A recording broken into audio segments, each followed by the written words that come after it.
लोकसभेतील सुमार कामगिरीनंतर भाजपनं विधानसभा निवडणुकांसाठी कंबर कसली आहे आणि विशेषतः अमित शहांनी मुंबईवरती लक्ष केंद्रित केलं आहे आणि त्यामुळे विधानसभेसाठी भाजप अलर्ट झालंय।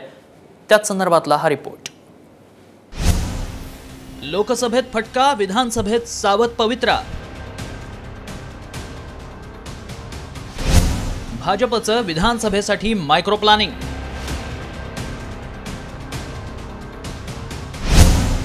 अमित शहा दक्ष, मुंबईवर लक्ष। लोकसभा निवडणुकीत महायुतीला राज्यात मोठा फटका बसल्यानंतर आता खुद्द केंद्रीय गृहमंत्री अमित शहा यांनी महाराष्ट्रावर लक्ष केंद्रित केलंय। विधानसभा निवडणुकीच्या पार्श्वभूमीवर अमित शहांनी महाराष्ट्रात बैठकांचा धडाका लावलाय। नुकताच अमित शहा यांनी विदर्भ, मराठवाडा, उत्तर महाराष्ट्र दौरा केला। यानंतर आता अमित शहांच्या टार्गेटवर मुंबई असल्याची माहिती सूत्रांनी दिली आहे। विधानसभा निवडणुकांच्या मोर्चे बांधणीसाठी केंद्रीय गृहमंत्री अमित शहा महाराष्ट्र दौऱ्यावर आले होते। दौऱ्यात अमित शहांनी निवडणुकीची रणनीती मांडताना शरद पवार आणि उद्धव ठाकरेंना रोखायचं अशा सूचना कार्यकर्त्यांना दिल्या। तसंच आपल्याला उद्धव ठाकरे, शरद पवारांचं राजकारण संपवायचं आहे असंही त्यांनी म्हटलं।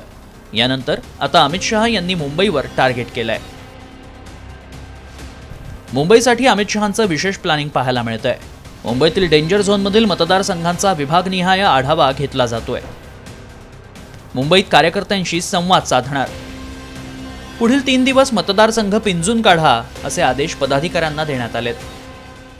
मुंबईतील प्रत्येक विधानसभा मतदारसंघाचा रिपोर्ट तयार करा। रिपोर्ट अमित शहांना सादर करण्यात येणार आहे। लोकसभेला तोंड पोळलेल्या महायुतीनं आणि विशेषतः भाजपनं विधानसभा निवडणुकांसाठी कंबर कसली आहे। त्यामुळे विधानसभेसाठी भाजप मायक्रो प्लॅनिंग करताय। एकेका जागेवर भाजप लक्ष केंद्रित करताना दिसतंय। यासाठी संघही भाजपसाठी मैदानात उतरलाय। त्यामुळे आगामी विधानसभेची गणितं बदलून भाजप इतिहास घडवणार का हेच पाहायचं। ब्युरो रिपोर्ट, साम टीव्ही।